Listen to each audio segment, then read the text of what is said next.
Kevin McCarthy, right?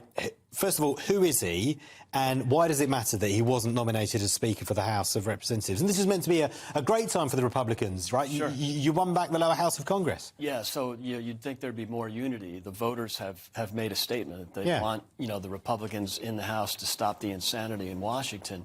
And yet you have these now 20 sort of rogue Republicans that are blocking his nomination. So it's important. Kevin McCarthy is currently the minority, or prior to the election, or prior to the swearing in this week, hopefully this week, he was the Republican minority leader. But he's never been the Speaker of the House. And it's very difficult for a first-time Speaker to win the support of, getting at least 218 votes when he has such a slim majority. Typically, first-time speakers have greater than 230 seats. So there's some sort of inside baseball complications.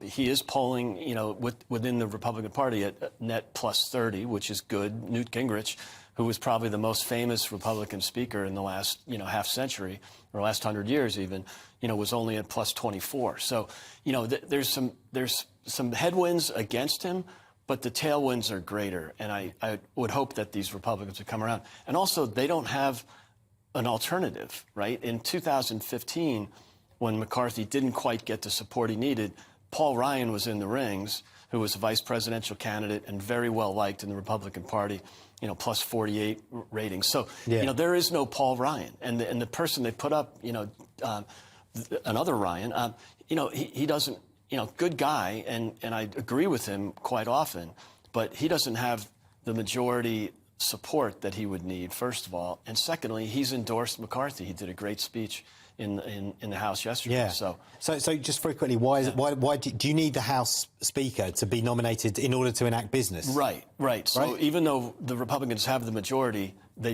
it doesn't really mean anything if the Speaker isn't there as the Speaker of the House. And he's, the person that sits behind, or he or she is the person that sits behind the President when he makes speeches to the joint sessions.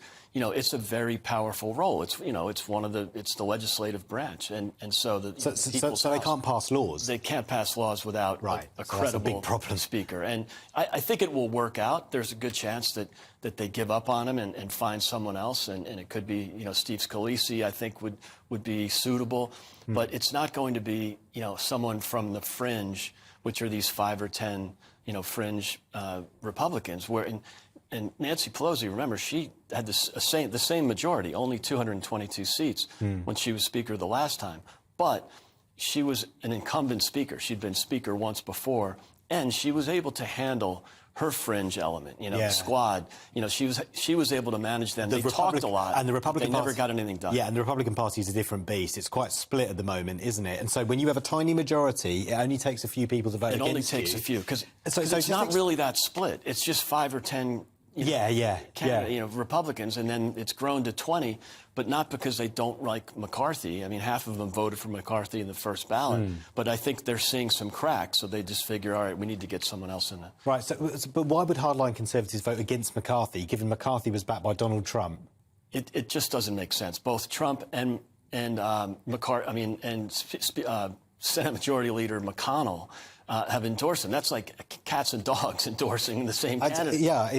It makes no sense. And again, it's because they don't have an alternative. If they had an alternative, okay, great. If it was split more 50-50 or 60-40, but it's over 200 that voted for McCarthy and only ultimately 20 that didn't. So it doesn't make a lot of sense, and I think they're digging their own grave in many ways. It's a self-inflicted wound. That they were elected to get things done and stop the insanity of the Biden administration. They can't do it unless there's unity. And Mrs. Pelosi did that well with her party in the last 2 years. And I think Kevin McCarthy's the right person to do that.